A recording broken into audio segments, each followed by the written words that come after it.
Bienvenidos nuevamente a este curso de electrodinámica 1. Este es el capítulo 4 y hoy día vamos a ver lo que es la ley de Biot-Savart. En el video anterior definimos lo que era una corriente estacionaria y la definimos como una corriente en la cual el flujo de corriente sobre cualquier superficie cerrada es cero. Es decir, la densidad de carga no varía. Eso nos permitía separar las cuatro ecuaciones de Maxwell. Es decir, los campos electrostáticos y los campos magnetostáticos están desacoplados, de manera que los campos eléctricos solamente dependen de la carga y los magnéticos solamente dependen de la corriente. Del mismo modo vimos cómo es que conducía corriente eléctrica un medio conductor, digamos un medio resistivo, en donde la relación entre la densidad de corriente y el campo eléctrico que genera el movimiento de las cargas viene dado a partir de la conductividad. Y la conductividad entonces tenía una relación directa con la densidad de portadores de carga y el tiempo libre medio, es decir, el tiempo entre dos dispersiones consecutivas.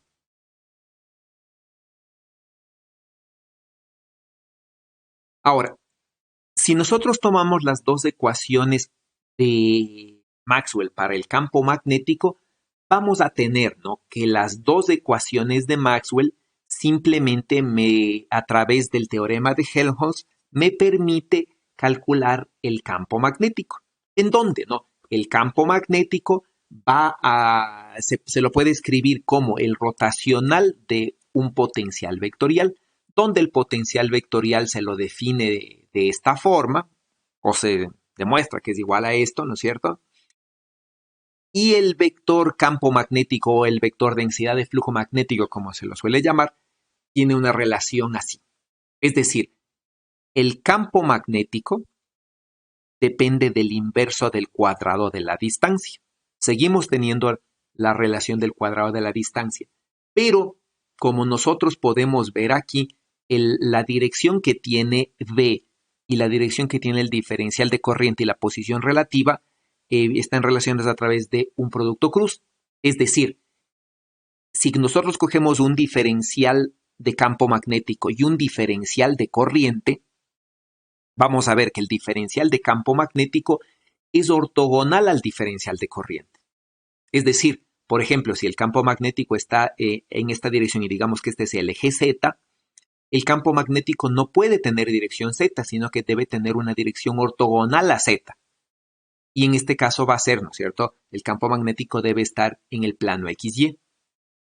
Por otro lado, el campo magnético también es ortogonal a la posición relativa del diferencial de corriente. Sí, por lo tanto, si tomamos la simetría, por ejemplo, un punto arriba, para un punto arriba, ¿no?, que conduzca una cierta corriente, hay un punto simétricamente acá abajo, ¿sí?, a la misma distancia de este plano. Entonces podríamos, ¿no es cierto?, por esta relación de ortogonalidad, ver que el campo magnético va a estar en el plano XY, tal como se ve aquí. Ahora, como el flujo del campo magnético siempre es cero, quiere decir que el campo magnético es solenoidal, entonces va a estar circulando alrededor de la corriente, ¿no? Y se va a cumplir la regla de la mano derecha. Sí, entonces estas ecuaciones básicamente se conocen como la ley de Biot-Savart y simplemente establecen, ¿no?, que una vez que yo ya tengo determinado la corriente eléctrica, tengo determinado el campo magnético. Sí, ya sea directamente a través de esta ecuación o ya sea primero calculando el potencial eléctrico para luego calcular el campo. Entonces, ¿no?, el campo magnético no es central, ¿sí?, y es ortogonal a la corriente y a la posición relativa entre el diferencial de corriente y el punto donde voy a calcular el campo, ¿no? Es ortogonal a esa posición relativa. Por otro lado, acá vemos, ¿no?, que el potencial vectorial tiene la misma dirección que el diferencial de corriente. Eso quiere decir, ¿no?, que si nosotros tenemos una corriente eléctrica que está en la dirección Z, el potencial vectorial va a estar en la dirección Z también. Sí, y por esta relación vamos a tener, ¿no es cierto?, que la circulación del campo magnético va a ser igual la circulación del potencial vectorial va a ser igual al flujo del campo magnético. ¿Sí? Ahora,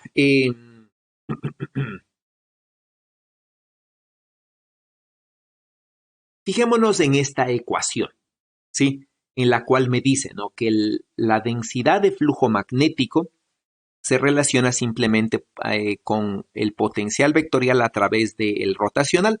Recuerden, ¿no?, eso viene dado por el hecho de que la divergencia de B siempre es cero, es decir, es un campo solenoidal puro.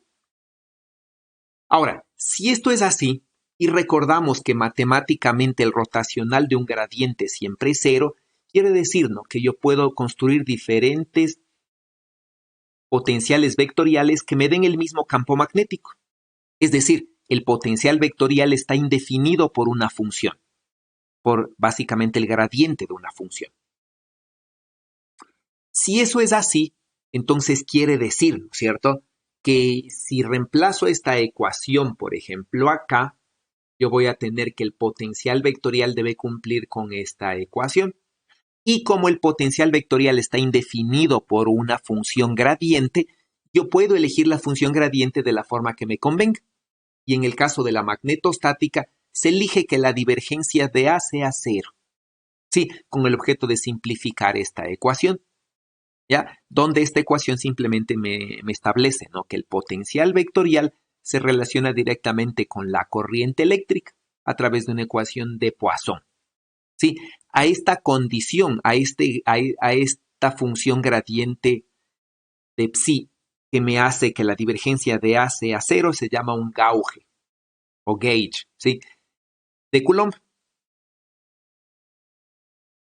Ahora, como esta función es cualquier cosa, ¿sí?, el campo magnético va a ser invariante bajo cualquier función de esta forma. No necesariamente que cumpla que la divergencia de A sea cero, ¿no? Entonces, voy a poder construir diferentes gauges tanto como yo quiera, porque simplemente cualquier gradiente de la función yo le puedo sumar a y tendría el mismo campo magnético, pero otro potencial vectorial. Sí, no necesariamente va a ser su divergencia cero, pero sin embargo su campo va a ser el mismo. Ahora, el tener una divergencia cero simplemente me facilita esta ecuación, ya que yo puedo utilizar todos los métodos que se aprendió en electrostática para resolver la ecuación de Laplace y la ecuación de Poisson, por ejemplo, con las funciones de Green o el método de las imágenes para corrientes, y resolver esta ecuación, ¿no? Esta es la ventaja de utilizar el gauge de Coulomb.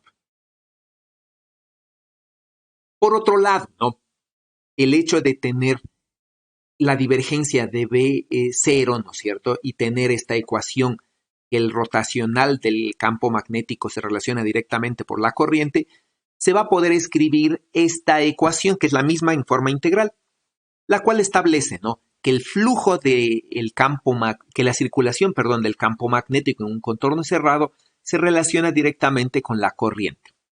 Entonces, si bien esta ecuación es general, solamente me sirve para calcular el campo magnético en condiciones de alta simetría, ¿no?, en donde este campo magnético pueda salir del contorno como una constante y de ahí sea despejado, ¿no? Entonces, si bien esta ecuación se cumple siempre, solamente sirve para calcular el campo magnético cuando los problemas tienen alta simetría. Y es la que se conoce como la ley de Ampère.